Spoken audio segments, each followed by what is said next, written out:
Hola, muy buenas tardes. Mi nombre es Carlos Alberto Vega Pérez, de Veterinaria La Granja y Spas de Chapa.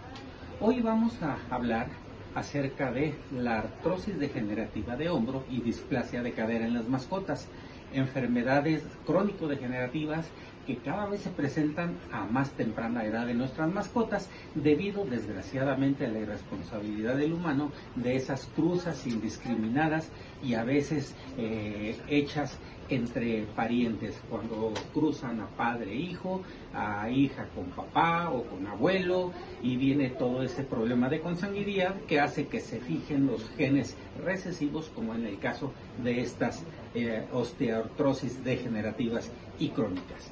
Bien, cuando hablamos de displasia de cadera, hablamos de la deformación de la cabeza del fémur, y cuando es más avanzada, incluso con la degradación del acetábulo donde se inserta la cabeza del fémur.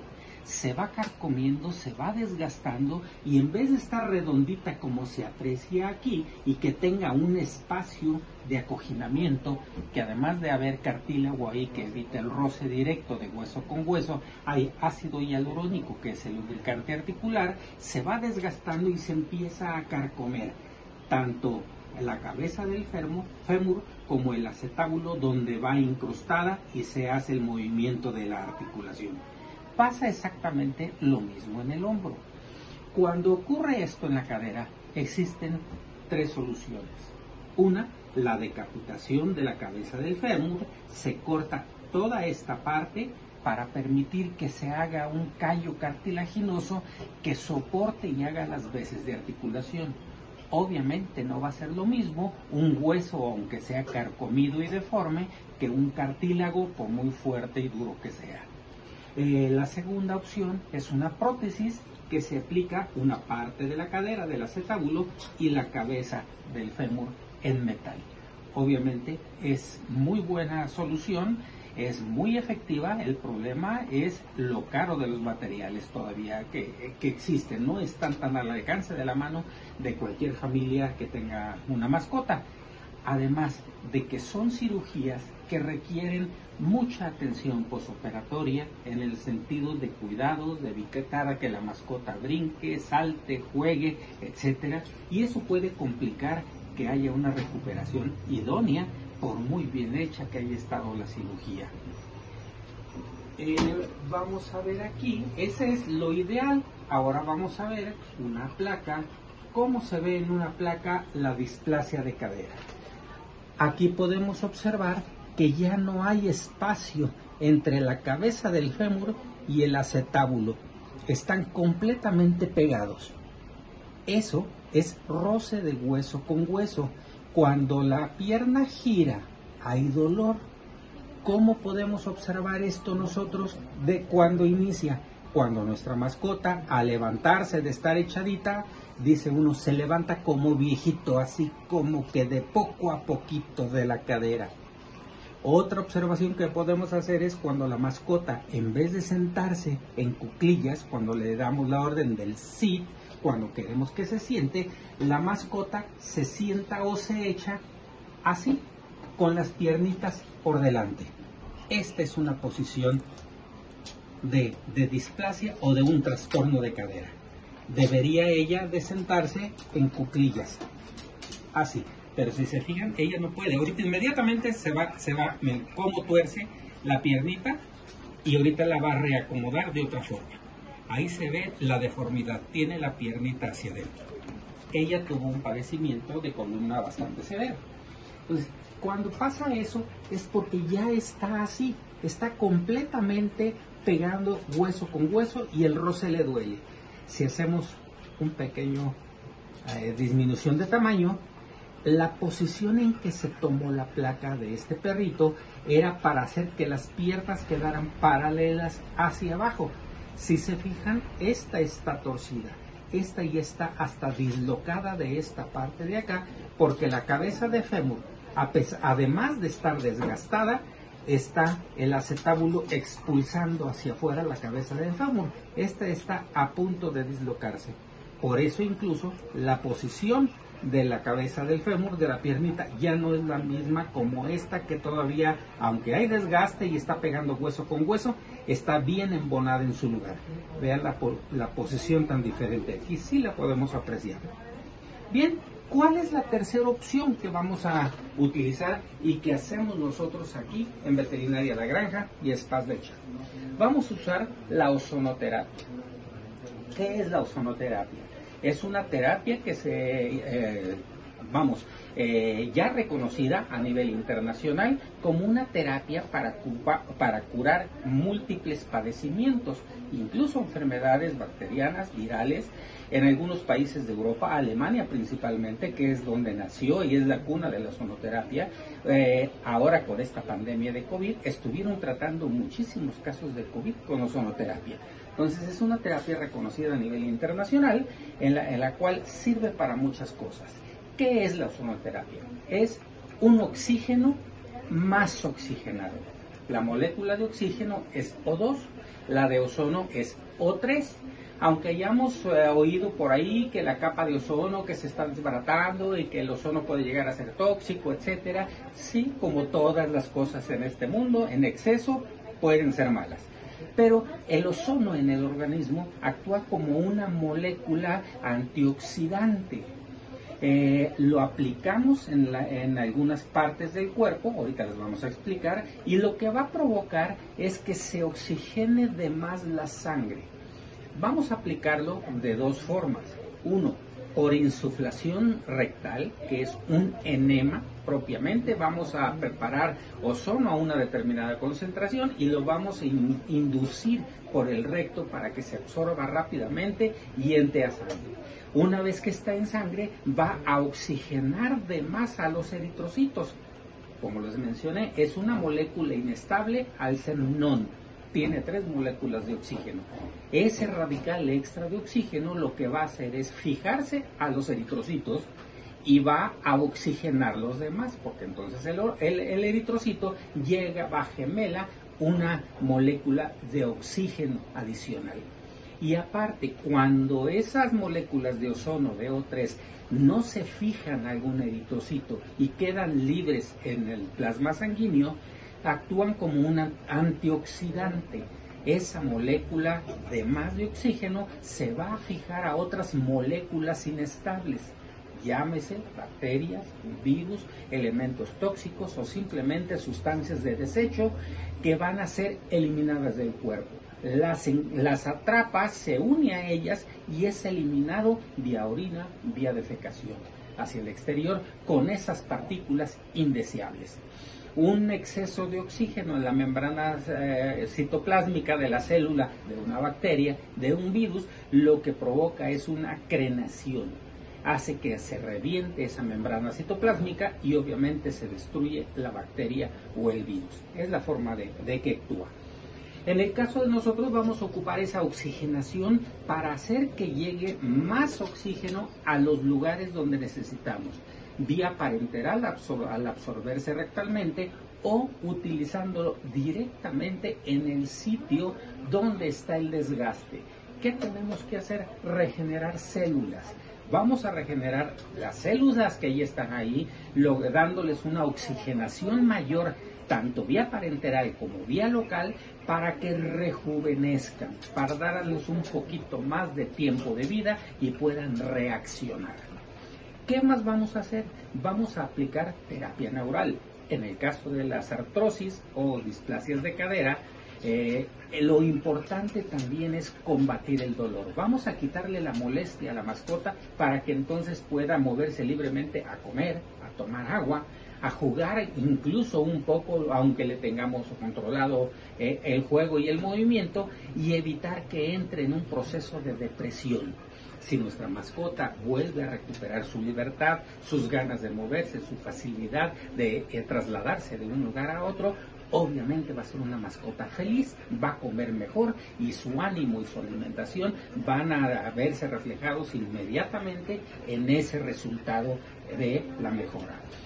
Ya que le quitamos el dolor, ¿qué más vamos a aplicar en ella? Vamos a aplicar una terapia que se llama plasma rico en plaquetas. Tradicionalmente nos han enseñado que las plaquetas son los elementos figurados de la sangre que ayudan a que se coagule la sangre cuando tenemos una herida. Pero, ¿qué es lo que hace que se pegue el borde de una herida con otro borde de la herida? Cierto es que va a haber vasitos, va a haber venitas que salgan así, de uno y otro lado de la herida. Las plaquetas van a evitar que sangre, efectivamente, pero ¿qué va a hacer? Que esta pared de esa cortada y esta otra peguen y cicatricen y salga tejido nuevo. Muy bien, se descubrió no hace poco, ya hace algún tiempo, pero no se ha trabajado como debería, que las plaquetas dentro de su estructura tienen la hormona del crecimiento. ¿Cuál es la hormona del crecimiento? La que ayuda a que crezcan más rápidamente las células. Si nosotros hacemos un extracto de sangre de la mascota en un tubo con anticoagulante, lo agitamos lentamente, lo metemos a centrifugar y logramos separar el plasma y el paquete plaquetario, lo extraemos, lo metemos a otro tubito de ensayo y lo activamos o crenamos las plaquetas con cloruro de calcio. Pues, aplicamos cloruro de calcio a este plasma enriquecido con ese paquete de plaquetas, lo agitamos aquí sí enérgicamente porque lo que queremos es la destrucción de las plaquetas y después lo extraemos y lo vamos a inyectar con una aguja de insulina o un poco más delgada que hay en el mercado directamente en los lugares donde tenemos el problema. En este caso localizamos la cabeza del fémur, aquí está la articulación coxofemoral y entonces directamente metemos la agujita y vamos a inyectar de 0.5 a 1 mililitro de ese plasma rico en plaquetas directamente ahí. Si la displasia es bilateral, lo vamos a hacer de los dos lados. Si además de la displasia ya están lastimadas los ligamentos internos y externos, porque la displasia lleva mucho tiempo y nuestra mascota aprendió a caminar con las patitas chuecas, provocando una degeneración también de los ligamentos, también lo podemos hacer directamente sobre los ligamentos subcutáneo, pasando todas las capas de la dermis, de la piel, y tratamos de llegar al donde están los ligamentos. Ahí vamos a depositar otra cantidad de este plasma rico en plaquetas. Si también hay dolor aparte de la cadera, hay dolor en la rodilla, la terapia neural la podemos aplicar aquí.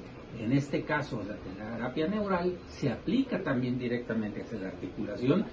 Las dos están afectadas en la parte externa de la rodilla, en la parte interna de la rodilla, y si nosotros en la placa radiográfica detectamos que incluso a este nivel de las vértebras lumbares también hay algún pellizquito por degeneración o por opresión de un nervio, podemos aplicar aquí directamente para quitar el dolor desde acá. Entonces bloqueamos el dolor de nuestra mascota y empezamos a aplicar esas terapias. La insuflación rectal se llena obviamente con el aparato de ozono, con la máquina de ozono. A determinada concentración se empieza con volúmenes bajos de concentración de ozono y se va creciendo de acuerdo a las semanas que tengamos de terapia. ¿Cuáles son el número de semanas ideales? 6 a 8 semanas, aplicando mínimo 2 veces por semana, máximo 3 veces por semana la terapia de ozonoterapia. Entonces se coloca un catéter directamente rectal, se aplica por el recto y una vez que ya entró al recto vamos a colocar la jeringa y vamos a insuflar directamente, despacito, el gas de ozono para que vaya entrando en el recto. Una vez que ya hicimos ese proceso, sacamos la aguja y vamos a mantener la colita hacia abajo o el esfínter ligeramente apretadito para evitar que se salga ese gas. ¿Por qué tiene que ser insuflación rectal. Bien, primero, porque un gas no lo podemos inyectar directamente en la vena con un suero, porque provocamos embolias y la muerte del animal prácticamente inmediata. Y número dos, y la más importante, el área del recto es el área del organismo que más rápido absorbe todos los medicamentos, sueros, etcétera, que podamos aplicar. Un ejemplo palpable: todo mundo conocemos los famosos supositorios de neomelubrina, aunque sea un golpe por el nombre. ¿Por qué después de 80 años en el mercado, todavía los pediatras actuales, cuando hay una urgencia de bajar la temperatura del pequeño infante, recomiendan el uso de los supositorios de neomelubrina? Porque es la vía más rápida de absorción de ese medicamento para que baje drásticamente la temperatura. Precisamente por eso vamos a insuflar nosotros el ozono por ahí, para que sea absorbido rápidamente y llegue a todo el torrente circulatorio, y a través de ese torrente circulatorio a todo el cuerpo de nuestra mascota. ¿Qué va a provocar? El plasma rico en plaquetas va a ayudar a que haya regeneración celular, se va a regenerar el cartílago, se va a regenerar parte del hueso, si incluso llegó hasta el hueso, porque regenera tejidos. Si hubo por ahí una leve ruptura de ligamentos que no hemos detectado, porque la placa no nos permite detectar un ligamento roto tan palpable como un hueso, también lo regenera. Le vamos a quitar el dolor y vamos a rejuvenecer todo ese tejido con la ozonoterapia. Entonces vamos a tener una mejora sustancial y muy fuerte en nuestra mascota, sin que tengamos que hacer una cirugía. En el caso de que el hueso ya esté pegando hueso con hueso, como lo vimos en la placa, que ya no hay un cojincito entre el cóndilo y el acetábulo, están completamente pegados, entonces también eso quiere decir que falta lubricante. En esos casos nos vamos a auxiliar con ácido hialurónico aplicado vía endovenosa, para que llegue a través de sangre directamente a todas las articulaciones. Con esto vamos a oxigenar y ayudar a la lubricación de todas las articulaciones, tratando con más énfasis a donde estamos aplicando el plasma rico en plaquetas. Y después de 6 semanas tenemos a un animalito que prácticamente va a permanecer con esa mejoría año y medio a 2 años. Recomendamos normalmente que al año se le dé una terapia de seguimiento para ir manteniendo el que no haya desgaste y corregir el poco desgaste que pueda haber habido en ese tiempo.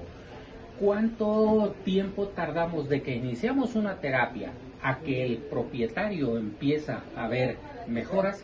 1 semana. Empezamos hoy la terapia, hoy es jueves, repetimos otra el sábado, por así decirlo, y para el siguiente jueves y sábado el propietario seguramente nos va a decir: ya caminó mejor, ya no se queja, ya brinca, ya que lo tengo que detener porque quiere subirse escaleras, etcétera. Entonces es una terapia en la cual se ven resultados muy rápidos, no es invasiva y es obviamente mucho más barata que una cirugía ortopédica.